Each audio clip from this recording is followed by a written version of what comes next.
ना काहू का गुरु, ना काहू का चेला, साफ सुथरी बातों की यही है सही बेला। दोस्तों जय हिंद। सशक्त आवाज में आप सभी का स्वागत है। मैं हूं सुनील ढांडा। दोस्तों आपने जनरेशन गैप के बारे में सुना होगा। जनरेशन गैप में जो युवा पीढ़ी है उसका अपने बुजुर्गों के साथ थोड़ा सा मतभेद रहता है।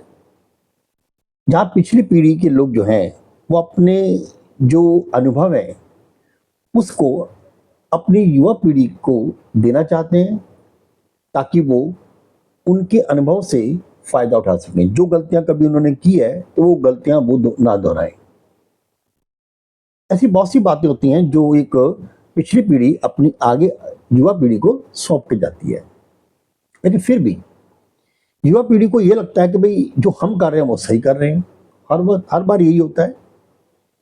और दूसरी बात ये है कि भाई कुछ चेंजेस भी काफी आ जाते हैं जिससे कि वो उन चेंजेस को लेकर के उस नए वातावरण में अपने आप को आत्मसात करने की कोशिश करते हैं।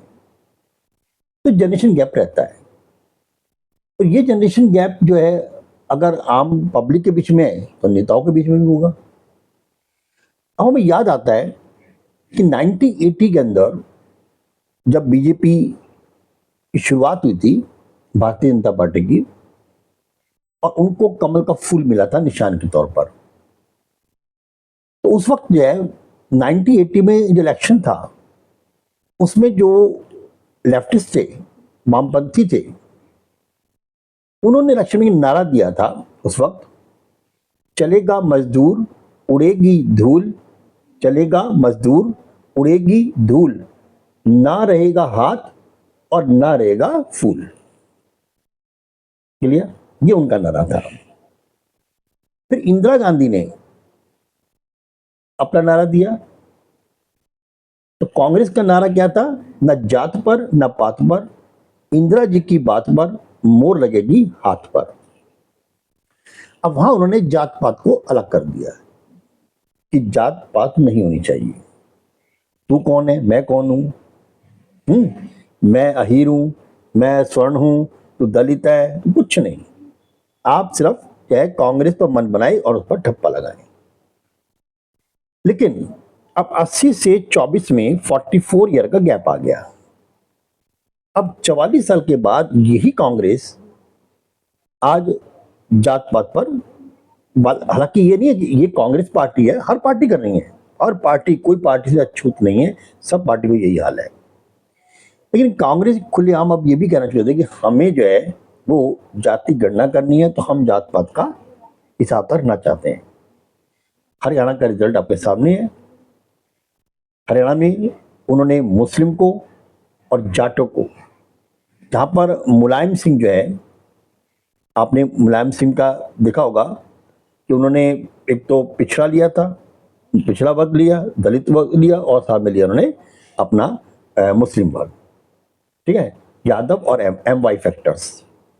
तो यहां पर भी देखा जाए तो कांग्रेस थे, उन्होंने क्या लिया, एम मुस्लिम तो यहां भी लिया उन्होंने, और साथ में लिया जे, एम जे फैक्टर हो गया, जाट पकड़ो। रिजल्ट आपके सामने है। जिस तरह जलेबी बनाते हैं तो जलेबी में ट्विस्ट होता है, जलेबी ट्विस्टेड होती है, ट्विस्ट होता है, जगह उसका काउ टाइप होती है। ऐसी हरियाणा के इलेक्शन में बहुत बड़ा ट्विस्ट आया। अगर ये ट्विस्ट जो आया है उससे कांग्रेस की सीटें 20-25 जगह पर कम हो गई। कहा जाता है कि कांग्रेस जो है स्टार्टिंग में बहुत आगे थी, अचानक एकदम से पीछे हो गई। अगर आप लोकसभा का इलेक्शन का देखें, जब काउंटिंग हो रही थी लोकसभा में, तो बीजेपी जो है वो काफी टाइम तक 350, 450, 350, 370 के बीच में बढ़त बनाए हुए थी। अब धीरे धीरे धीरे धीरे धीरे करते हुए वो उन्होंने अपना 120-30 जो बड़ा बड़ा सीटें थी उनको लॉस कर दिया, 240 पर अटक गई। तब बीजेपी भी कह सकती थी भाई ये तो इलेक्शन गड़बड़ हुई है, ईवीएम मशीन गड़बड़ हो गई, क्योंकि पहले काम चल रहे थे बहुत आगे, 300 350 से आगे चल रहे थे, और काम 240 पर अटक गए। क्या हुआ? मतलब मेरा मतलब कहने का ये है कि हर बात पर आप ईवीएम को दोष दे दो, ईवीएम गलत है, ईवीएम गलत है। अरे गलत तो बैलेट पेपर भी हुआ करता था, हमें आज भी याद है जब हमारी पहली बार वोट बनी थी, तो जब डालने जाना था वोट, तो हमारे फादर ने कहते जब तक हम नहीं आएंगे तब तक तुम घर से नहीं निकलोगे, हमारे साथ जाओगे। तो बड़ा समझ में आता था कि अब तो हमारी वोट है, हम जाए, तब 21 साल बाद हम चले जाते थे, क्या दिक्कत है, लेकिन नहीं, फादर ने हमारे कहा था हम साथ जाएंगे। ये वो जमाना था जब बूथ कैप्चरिंग हो जाती थी, लठ बच जाते थे। अब आप बताइए कौन सा मेथड आपके लिए बहुत इजी है? बैलेट पेपर है, बूथ कैप्चरिंग। आप कहते हो जी बैलेट पेपर हमने नदियों में पढ़े देखे हैं, हमने उसमें पॉन्ड्स पे पढ़े देखे हैं, तालाबों पढ़े देखे हैं, तो वो मेथड क्या हुआ? वही फेल। ईवीएम लाए तो वही फेल। जबकि ये बात क्लियर है कि जब ईवीएम का बटन दबता है, आपका राइट है आप वहां खड़े रहें। जब तक बटन दबता है, आपका जिस भी पार्टी को आपने वोट दिया है उसका मार्क आए, उसका नाम आ जाए, तब आप जाके वहां से सेटिस्फाई जा सकते हैं। तो वोटर की भी तो है, वोटर ने खुद देखा होगा ना बात के लिए। तो हर बात को ईवीएम के साथ जोड़ दिया जाता है। जहां आपकी जीत होती है, जम्मू कश्मीर देख लीजिए आप, जीत किसकी हुई है? इनकी हुई है, ठीक है, एनसी की और कांग्रेस की, ठीक है, बीजेपी की हुई है, लेकिन जम्मू में, कश्मीर में नहीं। यहाँ बीजेपी को ही सबक लेना चाहिए, जहाँ कांग्रेस को सबक लेना चाहिए कि भाई आप जितना मर्जी जाति बांट लीजिए, उसका कोई रिजल्ट मिलने वाला नहीं है आपको। आज का वोटर बहुत होशियार है, तो वह बीजेपी को समझना चाहिए, आप जितनी मर्जी कोशिश कर लें आपको मुस्लिम वोट नहीं मिलेगा। ये क्लियर कट बात है, क्योंकि उनके मन में एक बात बैठ चुकी है कि आप जो है मुस्लिम विरोधी हो। अब आप उनको जितना मर्जी दे दे, आप जो मर्जी कर लें, आपको मुस्लिम वोट नहीं मिलेगा। तो आपको जो भी कोशिश करनी होगी वो हिंदू के लिए करनी होगी।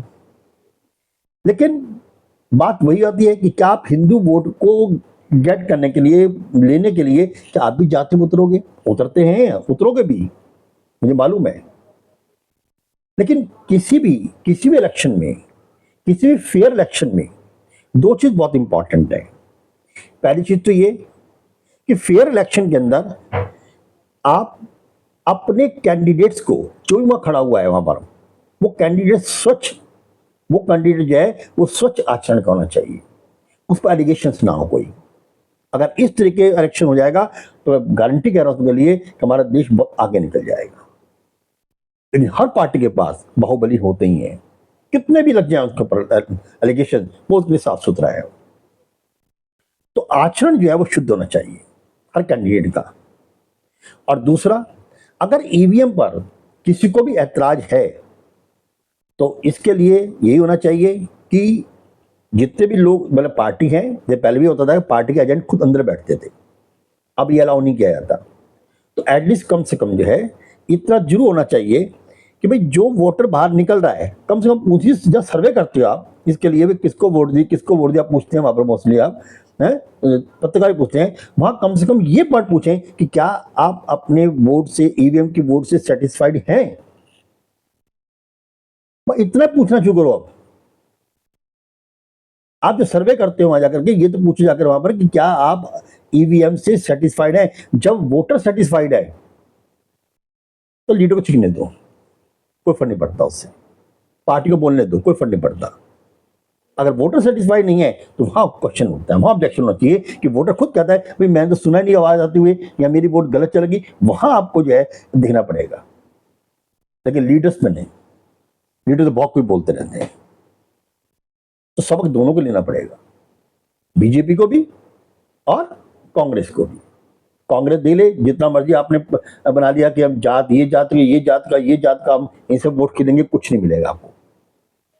और बीजेपी को सबक ये है, आप जितना मर्जी के लिए, आपको मुस्लिम वोट नहीं मिलेगा। मैं ये नहीं कह रहा हूं कि आप जो भी हमारे यहाँ के जो संस्थान है या जो हमारा सरकार जो प्रोवाइड करती है उसे मुस्लिम हाथ की जाए, नहीं, उनका राइट है वो, क्योंकि वो इंडियंस हैं और इंडियन का राइट है, उनको मिलना चाहिए। लेकिन आपको अगर अपनी सीट को प्रिजर्व रखना है, अपनी सीट को बचा के रखना है, तो आपको नए रास्ते खोजने होंगे। दोष उनका नहीं है मुस्लिम का, क्योंकि उनको विश्वास ही नहीं है आप पर, ये बात है। जब विश्वास ही नहीं है तो आपको वोट क्यों देगा वो? तो आपको वोट नहीं देगा। या तो आप उनका विश्वास कायम करें, उसका विश्वास जीतें। अगर आप इसमें नहीं कर सकते हैं तो फिर यही है कि आप उसके दूसरे रास्ते को खोजें। आज के लिए इतना ही, बाकी फिर कभी। जय हिंद।